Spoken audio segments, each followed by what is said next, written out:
Welcome back to our deep dive into Singapore property for 2026.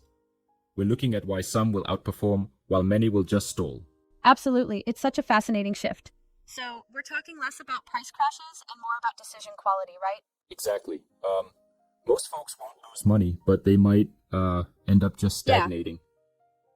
It's about how you structure your investment rather than the blunt price move. So, essentially, it's not about timing the market as much as it is about how you make your purchase choices, yeah? Right.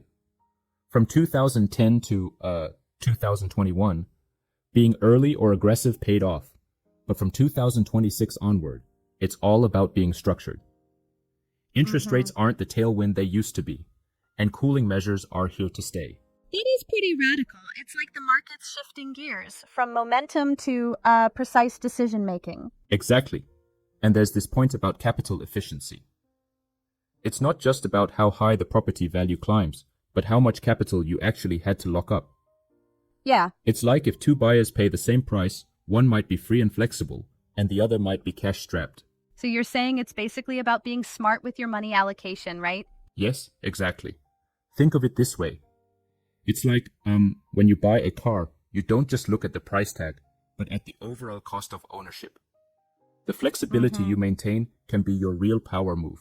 I get that. And what about the structure of deals? You mentioned that being more important than timing. Right. Timing is a factor, sure, but if your deal structure is weak, even a good market can become a trap. It's about having the right loan type, the right tenure, and an exit strategy that's well thought out. Yeah. So even if everything else is favorable, a bad structure kind of forces you to gamble with your future. Interesting. But don't you think timing still matters a little bit? I mean, some might argue that hitting the market at the right moment still plays a role.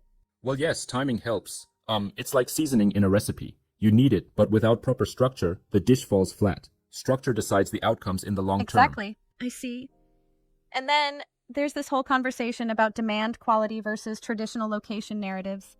That seems like a major pivot from past thinking. Absolutely. The old idea was pretty simple. MRT proximity equals growth. But now it's deeper. We have to ask, who really demands the space? Is it renters, upgrade buyers, or first-time buyers dealing with affordability issues? Those factors play a crucial role in how assets perform. That's a neat twist. So it's not just about being near transportation nodes, it's about who exactly the market attracts. Yes, it's about demand quality. For example, areas with strong replacement buyer demand tend to outperform, whereas pockets that rely solely on first-time buyers might cap out sooner. It's all about the underlying economics. Speaking of economics, the discussion on investment strategies for 2026 is pretty intense too. Investors have to rethink their approach, right? Absolutely. Investors must learn that rental spikes were anomalies. Instead, entry price discipline and long-term liquidity become critical. It's a fundamental shift from chasing high rental yields to focusing on capital efficiency and exit strategies. And it sounds like the overall risk isn't so much about buying the wrong asset. It's about buying blind without a full picture. Precisely. Most of the mistakes will be subtle, like overpaying by about 5% or choosing comfort over flexibility. These errors compound over time, and once you're locked in, the market is indifferent to your reasons. Yeah. It's a cumulative disadvantage. Wow, that really puts the ball in the hands of the buyer. So it's not just about the property itself, but also about the capital and the deal structure. Exactly. There's this idea of liquidity being optionality, and optionality equates to power. The less cash you overallocate for so-called comfort, the more nimble you remain in a shifting market. I love that analogy. It reminds me of how sometimes being less committed financially lets you pivot more easily when opportunities come knocking. Right. It's about having flexibility.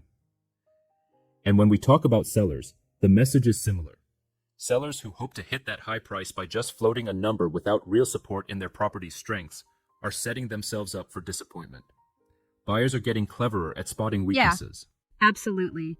Sun orientation, layout inefficiencies, aging interiors. These are all things that buyers will price in aggressively these days. Yes. And the article makes it clear. Stubborn sellers don't win standoffs. They end up missing the right windows for yield. It's a wake-up call for anyone hoping to just ride a wave of market hype. and for upgraders as well. Everyone has to consider the long-term bankability of an asset. Even if it's a flashy new launch, if it's not bankable in the long run, it's not a safe bet. Spot on. The idea is math beats stories every time. Yeah. And that means focusing on capital efficiency, sound structure, and genuine demand rather than the hype of a well-told narrative. So, if I'm hearing correctly, the real competitive edge in 2026 will be clarity. Clarity in your financial picture and the logic behind your decisions. Exactly. Clarity is the new alpha. In a world flooded with information, it's the clear, data-driven decisions that stand apart. Basing multi-figure property moves on gut feelings or vague headlines is a recipe for mediocrity. That makes sense. It really underscores the point. If you're still asking, should I buy now or wait, you're already behind the curve. Right. The market isn't a boom market anymore. It's a skill market.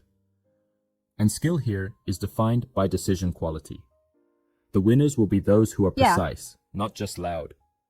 They'll be the ones who understand the full spectrum, from capital efficiency to exit strategies. Now here's something I want to play devil's advocate on. Some might argue that even in a skill-based market, if you miss out on a hot location by focusing too much on structure, you might also underperform. What do you think? I see your point, but I'd respectfully challenge that. Location is still a factor, but it's not the sole driver anymore. It's the quality of demand and the overall structure that truly matter. A great location with the wrong structure is like having a beautiful car without fuel. It just won't get you far. True. It's like sometimes we might get too fixated on a flashy viewpoint without considering the underlying mechanics. Exactly. And that's the big takeaway for investors, upgraders, and sellers alike. Focus on structured, defensible decisions that align with your long-term financial picture. Yeah. Be systematic rather than impulsive. And this, by the way, is where a lot of the noise in the market comes from. People following emotional decisions or showroom excitement rather than thorough analysis. Absolutely. In 2026, if you're buying simply on the basis of vibes or headlines, you're essentially donating years of potential growth by locking yourself into a suboptimal deal. That quiet disadvantage really compounds over time. So immensely true. Now, looking at this from a broader perspective, what's the actionable advice for someone making a serious property decision today? The key is to understand what you can safely buy, not just what you qualify for, and to structure your purchase to remain flexible for the next decade. Yeah. This means evaluating risk, entry price discipline, and ensuring your asset remains bankable over time. It boils down to smart financial planning, doesn't it? Not chasing aggressive rental headlines or relying solely on market momentum. Exactly. And that ties into why clarity is so critical in this environment.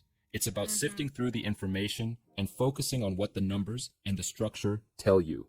I love this perspective. It shifts the discussion from an emotional, hype-driven conversation to one that's rooted in logic and data. Yes, indeed. For anyone involved in the market, buyers, sellers, investors, this is a call to focus on defensible, data-driven decisions.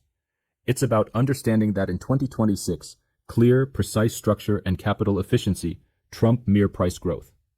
Yeah. That's the new reality. And for those who want to take their understanding further, the advice is clear. Connect with experts who value logic over noise. Absolutely. As we wrap up, remember, in Singapore, property, the winners will be those who buy with clarity and structure, not just those chasing the next market boom. Profound insights there. Thanks for diving into these layered strategies with me. It's been enlightening and truly refreshing to hear this perspective. Thanks for being here and challenging the ideas along the way. Stay sharp, stay structured. And until next time, keep making those data-driven moves. Absolutely. Catch you all next time.